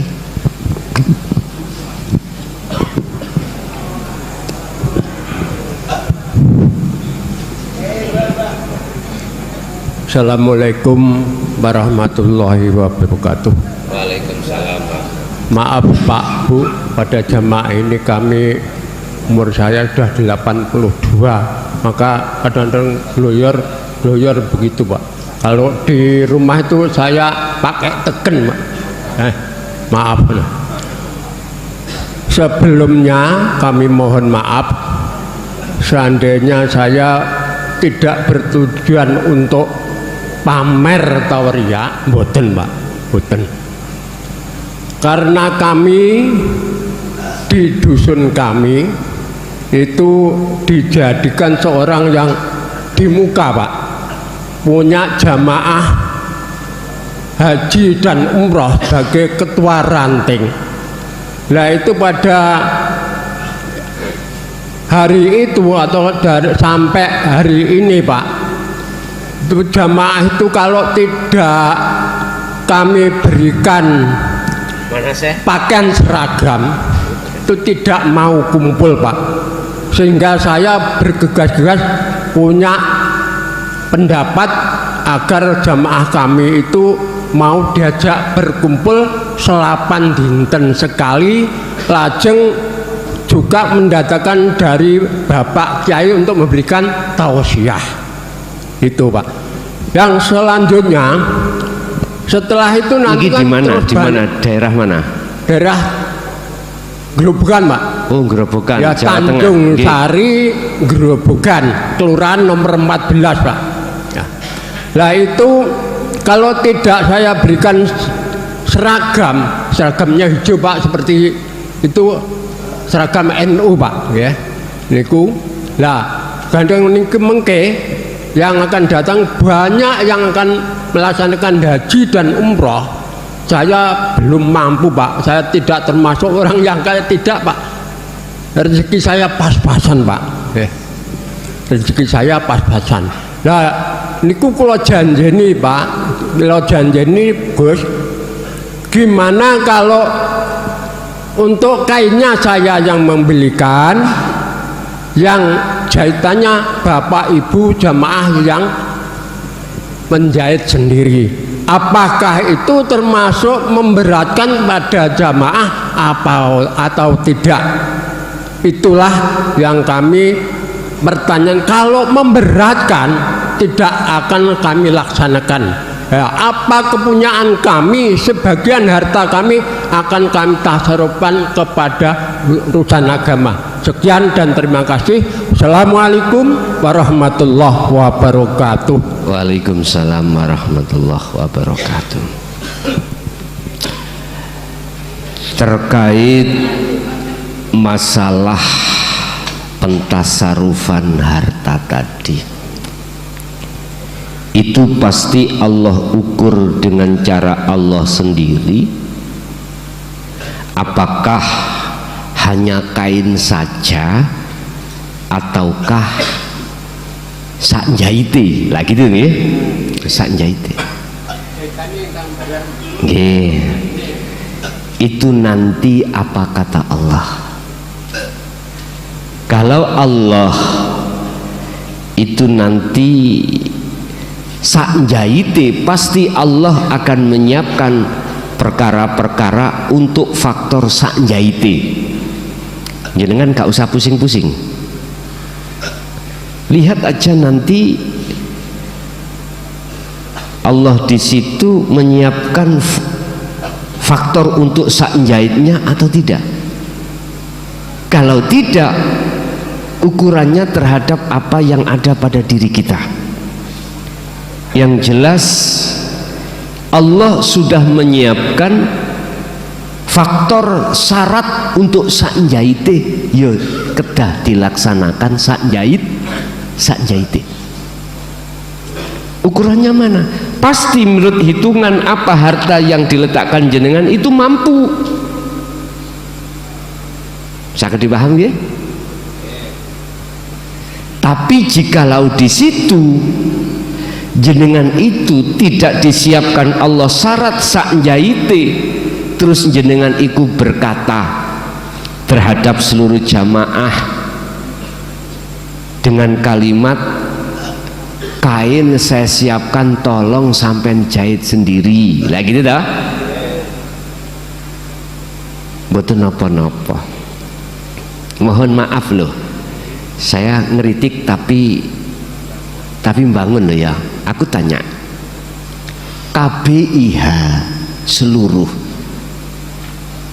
atau travel ya, katakan travel, entah umroh ataukah haji, saya katakan itu bisnis. Gak usah mengatakan atas nama agama. Kalau kita mengataskan agama, mohon maaf, tidak ada unsur badi membadi. Jujur aja kita ngomong karena itu plafoni iku kita itu travel umroh dan haji agama, ya gak wani ngomong iki bisnis bos, ya ndak lah, halus kita. Tapi gini Pak, jikalau dengan dana yang jenengan kenakan terhadap setiap jamaah umroh ataupun haji, sekiranya itu mampu untuk membiayai sak jahite, mengapa harus dibebankan? Itu loh maksud saya. Sing penting di dalam lembaga yayasan itu tidak rugi. Tapi ya gitu, kalau kau niat bisnis ojo nekak. Tahu ojo nekak? Kalau kau mengatakan ini agama, jangan pernah kau membuat susah orang lain. Tolong KBIH manapun, jikalau hitungan dengan nominal yang sudah panjenengan tentukan setiap jamaah itu berapa, dan menurut hitungan Anda itu mampu untuk sekalian sak jahite, tolong jahit no pisan.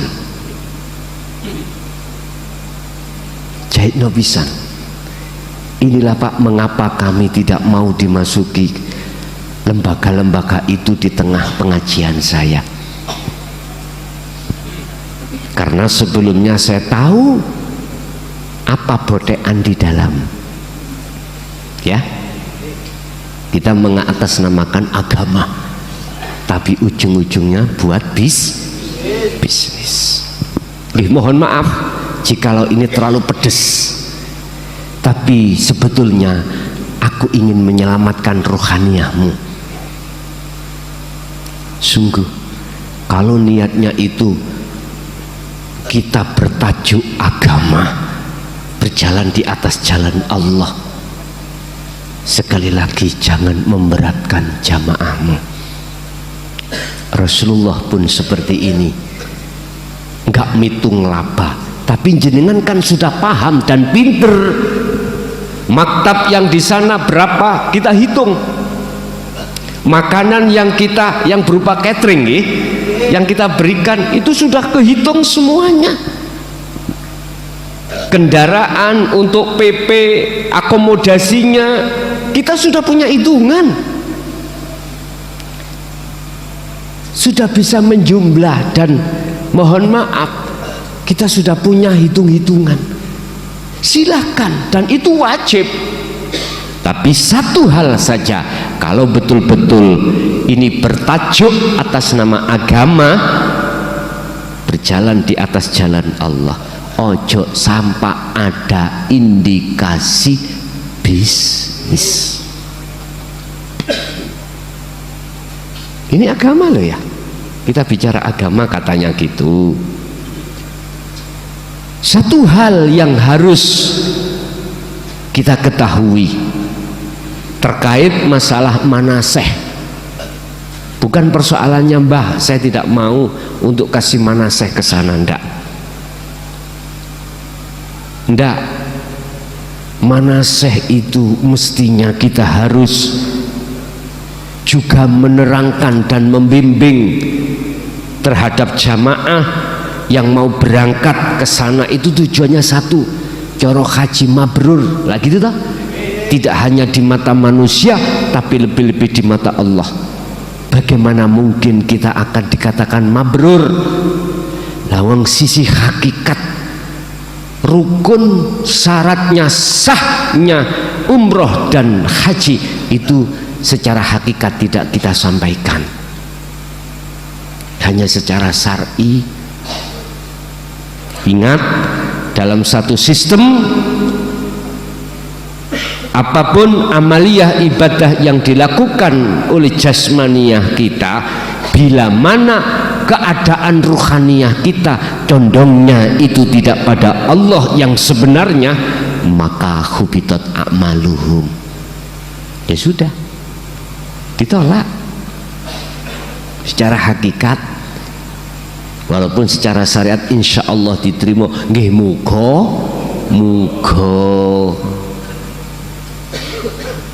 mboten napa-napa.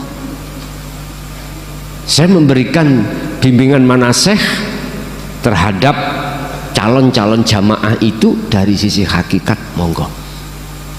Dari sisi syariat silahkan, tapi saya akan wajib ku sampaikan manaseh kita itu dari sisi hakikat.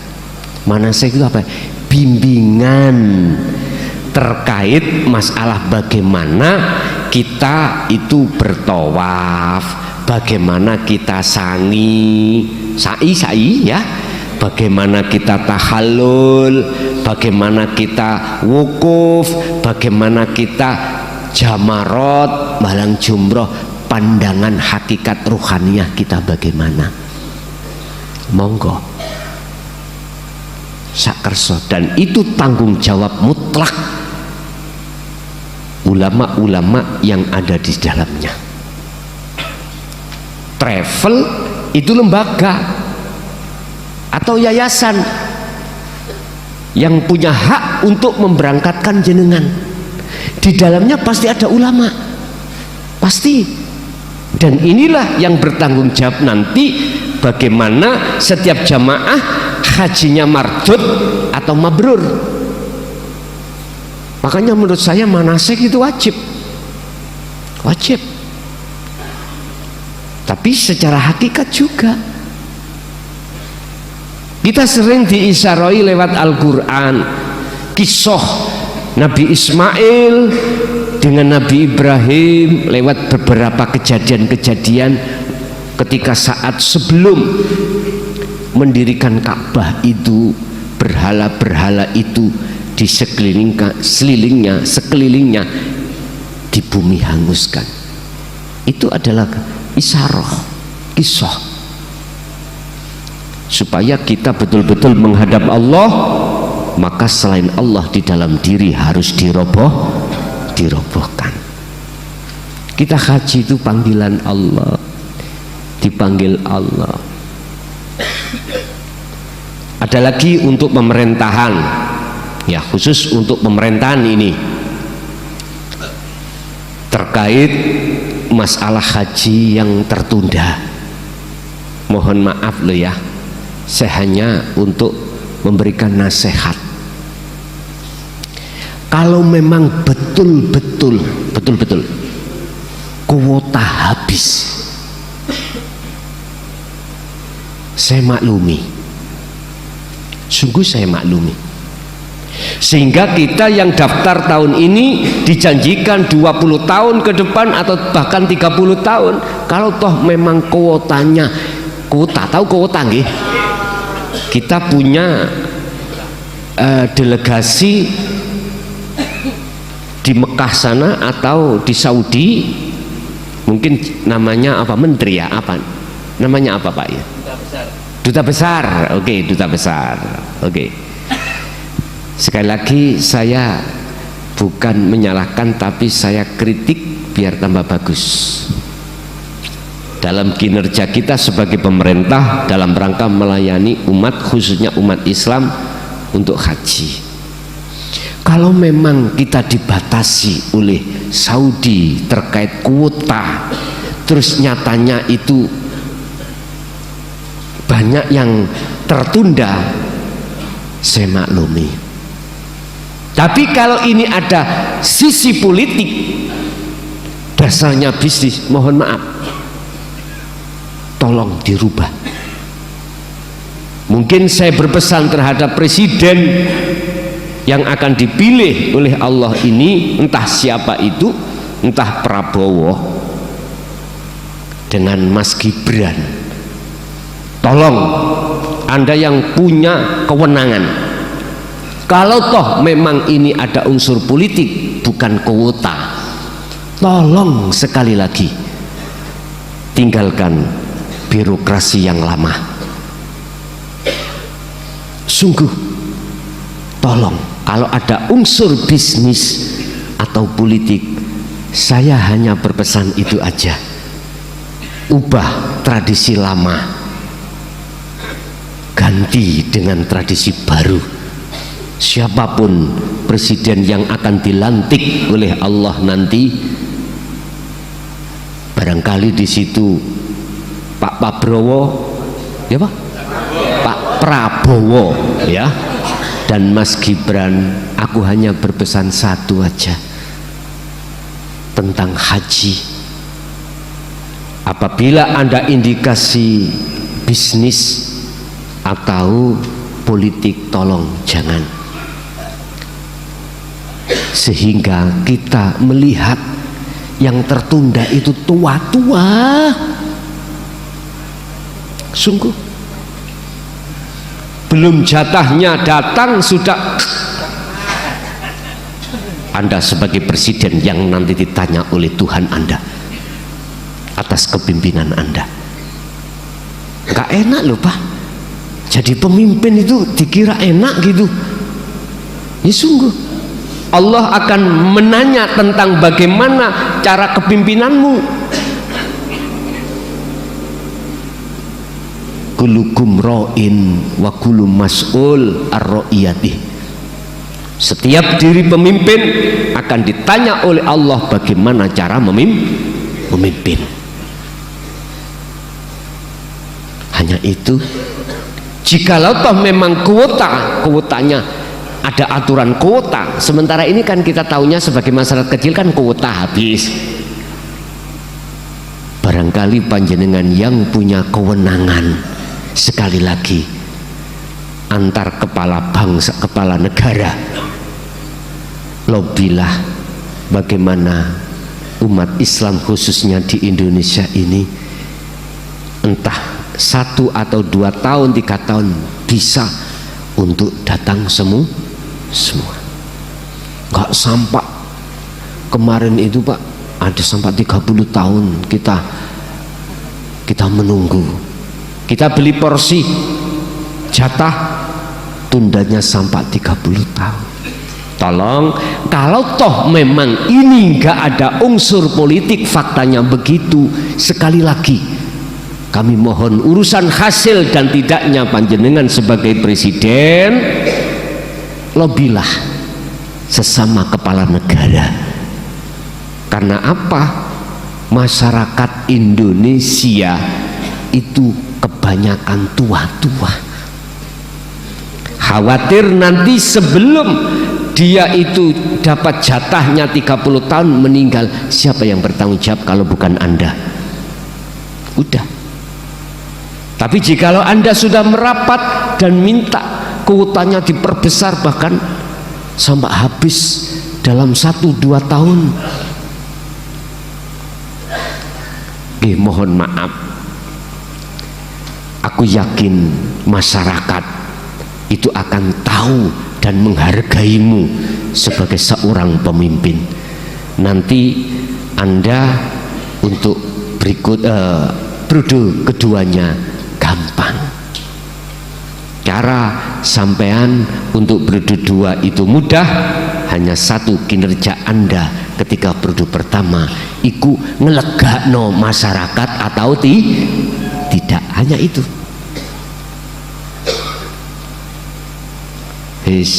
Manasih miturut pandangan saya tidak hanya wajib secara syar'i, tapi isi manasik harus secara hakiki, biar ketika saat jamaah berangkat ke sana itu secara ruhaniyahnya itu sudah kenal Allah, sudah kenal Allah. Tinggal pertanyaannya, kehadiran saya bisa diterima atau tidak?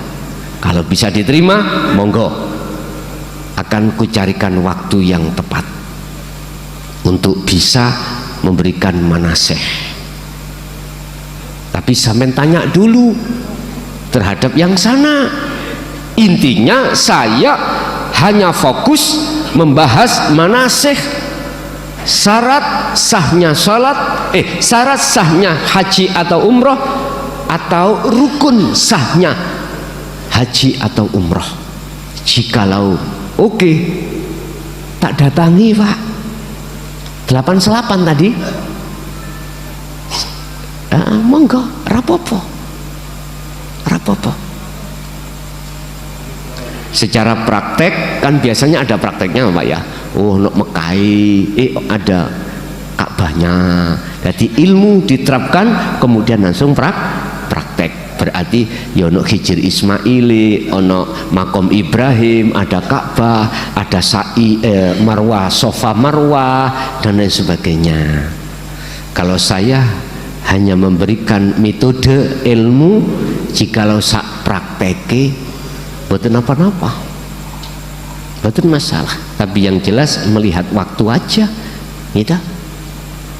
Makanya mengapa kami sekali lagi tidak mau dimasuki dalam tubuh JB ini lembaga atau yayasan yang seperti itu. Mohon maaf sekali lagi, bukan berarti saya tidak mau, tapi saya belum berkenan karena masih ada unsur bisnis. Daripada gitu ngurusi sendiri gitu, ngurusi gampang, bikin travel itu gampang Pak, gampang.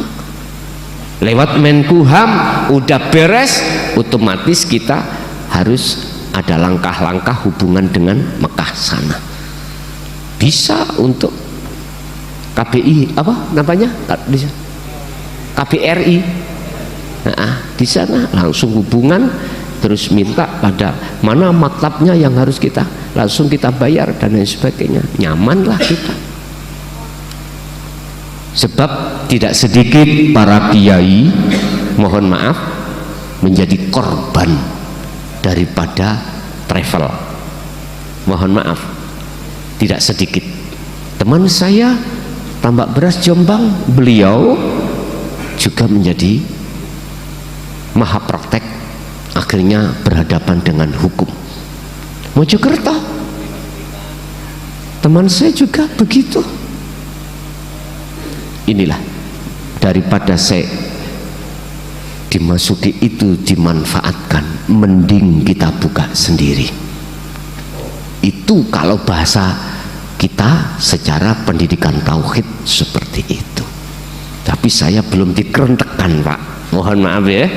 Jadi bukannya saya tidak mau memberikan fasilitas, enggak, tapi saya belum diirodahkan Allah untuk membuat lembaga atau yayasan, enggak. Dan mungkin pengurus juga punya pikiran seperti itu. Pengurus punya, manggillah kelihatan sampean. JB berapa? Umpama terjadi lembaga menjadi yayasan untuk memberangkatkan jenengan, enggak kelihatan. Piro biayai umroh dan haji. Otomatis personilnya itu harus ada pengetahuan ilmu tentang bagaimana cara melobi ke luar negeri, melobi ke negeri, itu kan harus ada, toh Pak ya, harus ada. Yes. Mungkin nanti salah satu jamaah yang punya keilmuan di situ, kalau pengurus pondok itu sudah digerakkan Allah untuk mengurus surat izin travel, ya bisa. Tapi sementara waktu belum. Bahasane lah mangano sambal tempe iwak klothok ya wis enak ngoten. Nggih, nggih Mbah. Ada lagi, monggo.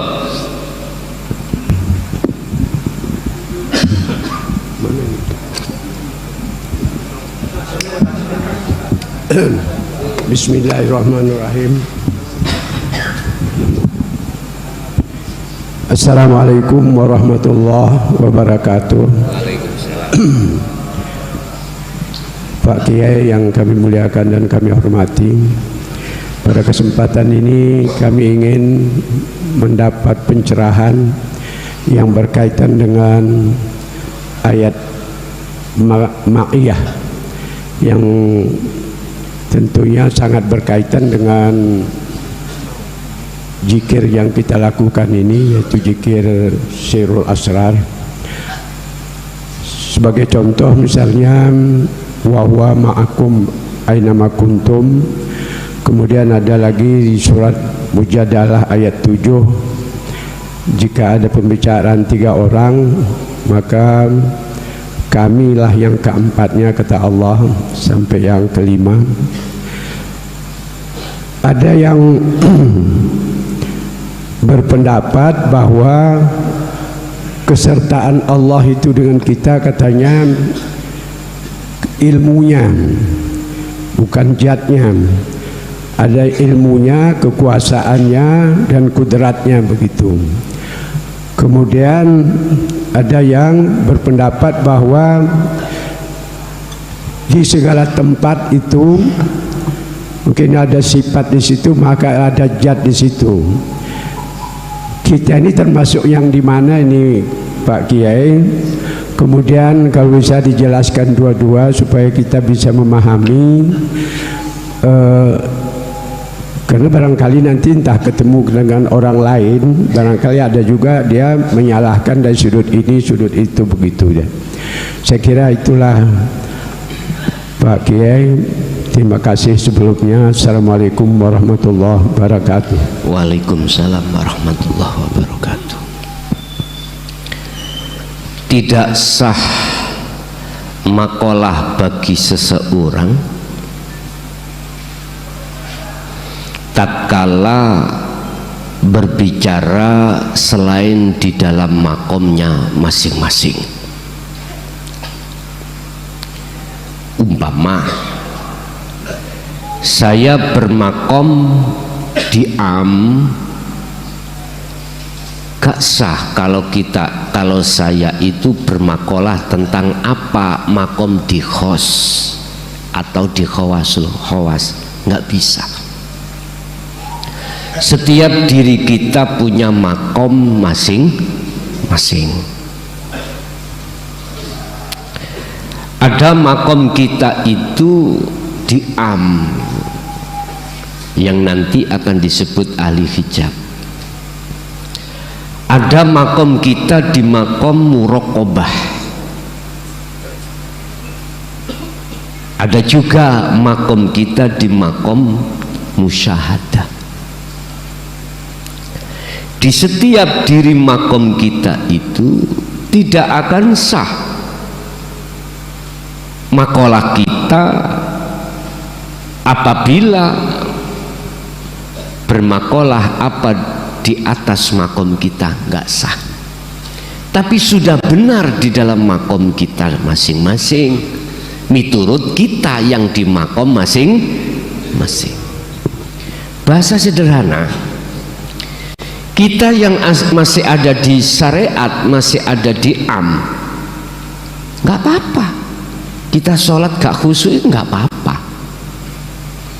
Yang penting kita mau melaksanakan, walaupun mutunya itu tidak jelas. Miturut makom kita yang ada di situ rapopo.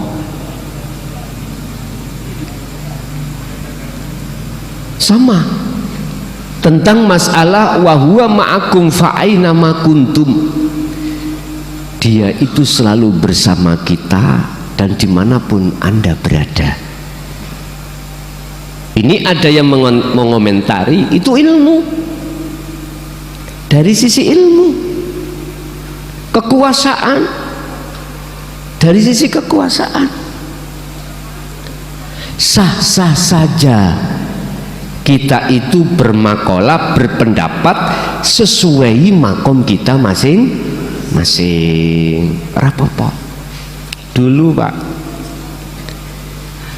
kita itu belum paham tentang bagaimana cara sholat yang benar di mata Allah. Pandangan hakikat kita belum tahu. Kalau amaliyah yang kita lakukan itu kalau dipandangi makom yang di atasnya lagi masih kurang benar. Nah, setelah kita tahu ke atasnya beda.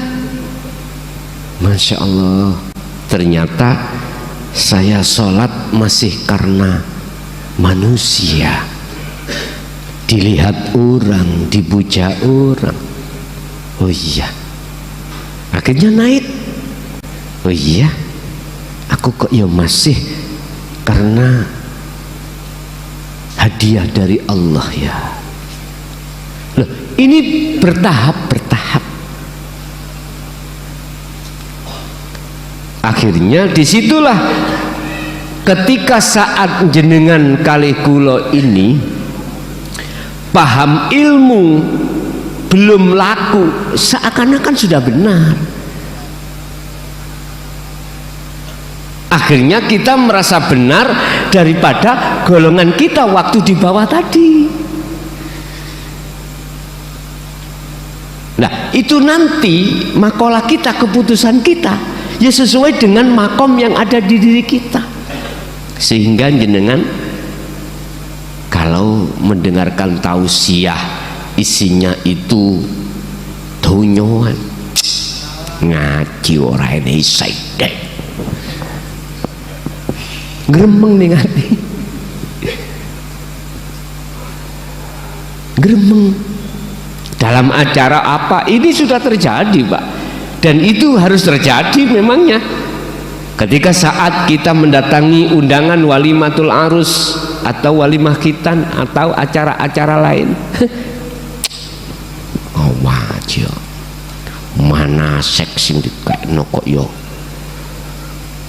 hukum tuh ora enek isine gur kulit gerundel, nggak apa-apa. Itu karena makom kita masing-masing ada di situ. Baru setelah kita diperintahkan Allah untuk berkholwat dan berjalan sampai sudah detik-detik di musyahadah, beda Pak. Iya sing ngono ya sapa?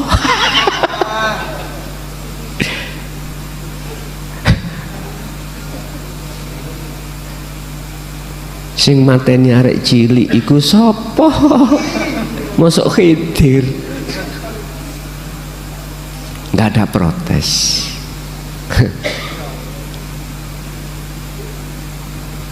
Sehingga kalau dilihat secara hukum makrifat ayat wahwa ma'akum, utawi Allah iku ma'akum berserta kita, seakan-akan ada dua, ada kita, ada Allah yang menyertai kita. Fa'aina ma kuntum, dimanapun kau berada, Allah selalu bersama kita. Loh, inilah jatuhnya kita di muraqabah. Kalau boleh saya katakan, kita sudah merasa Allah itu dekat, tapi belum ketemu. Jadi makom di sini, mohon maaf, ya nggak bisa disamakan dengan makom detik-detik di musyahadah. Kalau sudah detik-detik musyahadah, esa nggak bisa protes Pak jenengan, sumpah lo gak iso, nggak bisa. Walaupun secara dohir garwa sampean iku mengecemes, tidak bisa protes. Sehingga ngono ya sapa? Akhirnya kerohanian sampean nggak mudah menyalahkan orang lain. Duh, enak toh hidup kalau seperti ini, damai. Yang beda agama semua masuk di situ, ya nggak ada pertengkaran, nggak ada khilaf, beda pendapat, nggak ada. Tapi nggak mungkin di mana ada batil ya ada hak, di mana ada tangan kanan ya harus ada tangan tambah manis bos. Jalan kaki, kalau kaki satu ya seperti apa Pak? Seperti pocong mencolot gini. Ada kaki dua, manis. Artinya Allah menghadapkan dua fungsi min dan plus itu sebetulnya itu untuk tidak untuk perang, tidak untuk saling menyalahkan, tapi saling mengisi. Watawasau bil haq, watawasau bis sabar. Mohon maaf, ini hanya bisa dilakukan oleh orang-orang yang hatinya sudah sadar diri. Kalau belum sadar nggak bisa. Jadi kalau kita sudah didudukkan Allah di Esa, maka tidak ada yang melimputi dan juga tidak ada yang dilimput. Bahasa yang melimputi, yang mendekat, anta, bahasa ana, makhluk, seluruhnya itu tidak ada sudah.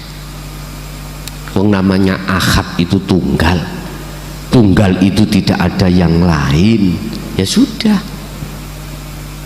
Nggih, masih ada? Ibu cukup? Al-Fatihah.